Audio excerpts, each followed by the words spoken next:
Selamat pagi, berjumpa kembali dengan saya Rina Dewi Lina dalam program pendidikan finansial kita bersama Uang Anda.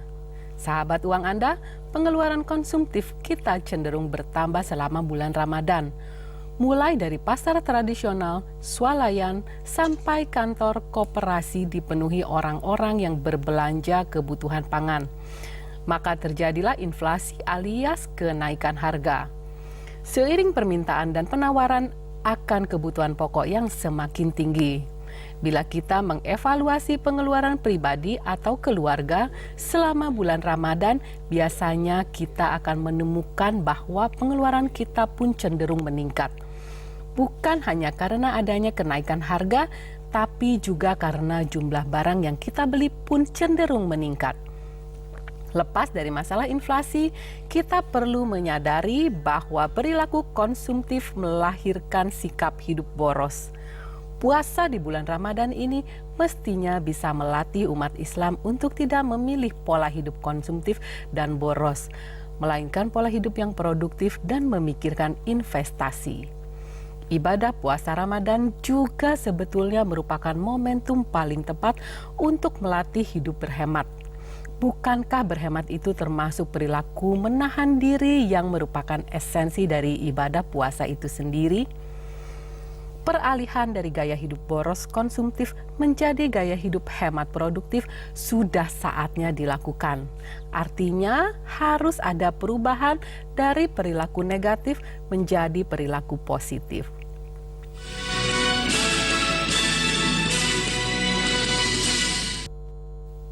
Baiklah sahabat uang Anda, saatnya saya membuka segmen interaktif di nomor di bawah ini. Bagi Anda yang berhasil masuk ke line interaktif, mohon mengecilkan volume suara televisi Anda serta tidak menyebutkan nama produk dan perusahaan. Dan bagi penelpon yang berhasil masuk, agar langsung ke pertanyaan untuk memberikan kesempatan bagi penelpon lainnya. Jangan lupa passwordnya, uang Anda kendali di tangan Anda. Sahabat uang Anda, sambil menunggu telepon masuk, saya akan sedikit membahas tentang pentingnya menekan pengeluaran di bulan Ramadan.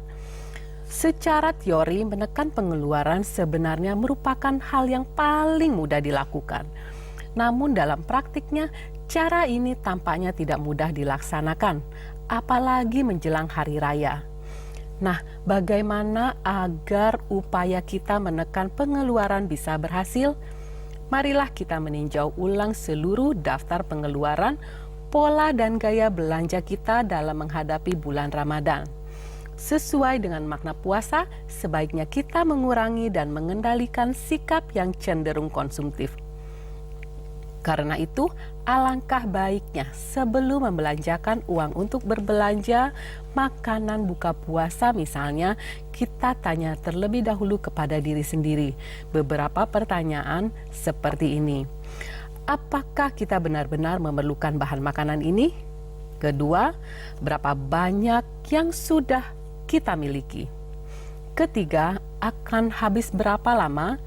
Dan keempat, apakah perlu menyediakan berbagai macam makanan pembuka puasa?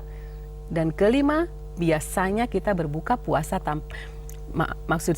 bisakah kita berbuka puasa tanpa makanan ini? Keenam, apakah bahan makanan tersebut berkualitas baik? Bagaimana dengan harga? Pertanyaan-pertanyaan tersebut mestinya bisa membantu kita mengontrol diri sendiri dalam berbelanja. Kini saya akan membacakan pertanyaan dari pemirsa yang kali ini datangnya dari Ibu Fani di Sukabumi. Bu Rina, bagaimana cara belanja kebutuhan Ramadan dan Lebaran secara terkontrol? Bu Fani, jika Anda hendak berbelanja di bulan puasa, sebaiknya lakukan hal-hal berikut. Yang pertama, sedapat mungkin pakai pola belanja sama seperti bulan biasa.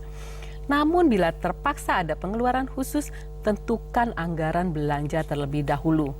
Misalnya kita akan berbelanja untuk buka puasa bersama dengan anggaran 200.000. Buatlah daftar barang yang akan dibeli dan perkirakan uang yang akan dibelanjakan. Jika masih lebih dari anggaran yang sudah ditentukan, coretlah belanjaan yang tidak penting atau bisa ditunda. Ketiga, bawalah uang tunai seperlunya sesuai dengan kebutuhan belanja yang telah ditentukan. Bila Anda ingin berbelanja dengan menggunakan kartu, sebaiknya bawa kartu ATM atau kartu debit. Hindari membawa kartu kredit. Halo, uang Anda? Halo? Iya, halo. Halo, dari mana dan Uang dengan Anda, siapa? kendalingan Anda. Ya, dari mana dan dengan siapa, Pak? Dari Pak Wahyu di Grogol. Ya, silakan pertanyaannya. Silakan pertanyaannya, Pak Wahyu. Halo. Iya, silakan pertanyaannya. Halo, Pak Wahyu. Halo. Iya, Pak Wahyu, silakan langsung ke pertanyaan. Maaf, teleponnya terputus. Saya akan melanjutkan kembali.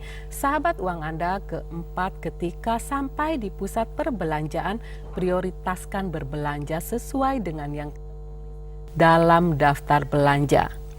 Kelima, jangan tergiur dengan diskon atau sale ataupun obral besar-besaran, kecuali bila barang kebutuhan kita tersedia di stand tersebut. Keenam, manfaatkan layanan dan fasilitas yang diberikan pusat perbelanjaan, seperti diskon membership dan poin reward jika ada. Dan ketujuh, sebaiknya jangan membawa anak-anak saat berbelanja. Anak-anak seringkali mempengaruhi keputusan pembelian mendadak di luar rencana. Dan kedelapan, setelah semua barang di daftar belanja kita peroleh, cepat pulang dan jangan tergoda membeli barang lain di luar kebutuhan. Yang kesembilan, jangan gunakan THR untuk menombok pengeluaran Ramadan. Selanjutnya saya buka line telepon kembali. Silakan menelpon ke nomor di bawah ini. Dan kembali saya akan membacakan pertanyaan pemirsa, yakni dari Pak Tony di Jakarta. Bu Rina, acara buka puasa sering digunakan juga untuk pertemuan bisnis. Apakah bijak menggunakan kartu kredit untuk menjamu kolega, mengingat pertemuan bisnis ini cukup sering diadakan?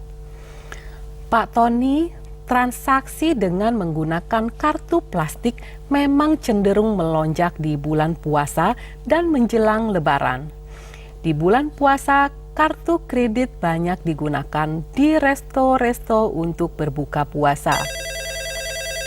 Halo uang Anda. Halo. Ya, halo uang Anda. Dengan uang Anda, Ya, dari mana dan dengan siapa? dari Bekasi, Pak, dengan Pak Ujang. Iya, silakan pertanyaannya, Pak. Halo. Ya, silakan pertanyaannya, Pak Ujang. Mohon maaf, teleponnya terputus kembali. Nah, sahabat uang Anda, sedangkan menjelang Lebaran, kartu kredit banyak digunakan di pasar swalayan. Tentu tidak ada salahnya bila Anda ingin menjamu kolega dengan menggunakan kartu kredit. Namun berusahalah untuk menggunakan kartu kredit secara cerdas. Karena dengan berbelanja secara cerdas, maka manfaat besar dari kartu yang dimiliki akan memudahkan Anda. Carilah informasi yang cukup mengenai kartu kredit yang sesuai dengan kebutuhan Anda. Seperti merchant mana saja yang menggunakan momen bulan Ramadan untuk memberikan fasilitas tambahan dan promosi menarik bagi pengguna kartu kredit. Cari tahu di merchant mana saja Anda bisa memperoleh fasilitas tambahan itu. Apakah kartu Anda memberikan poin reward yang dapat ditukarkan dengan hadiah? Bila iya, maka tak ada salahnya dimanfaatkan poin reward tersebut.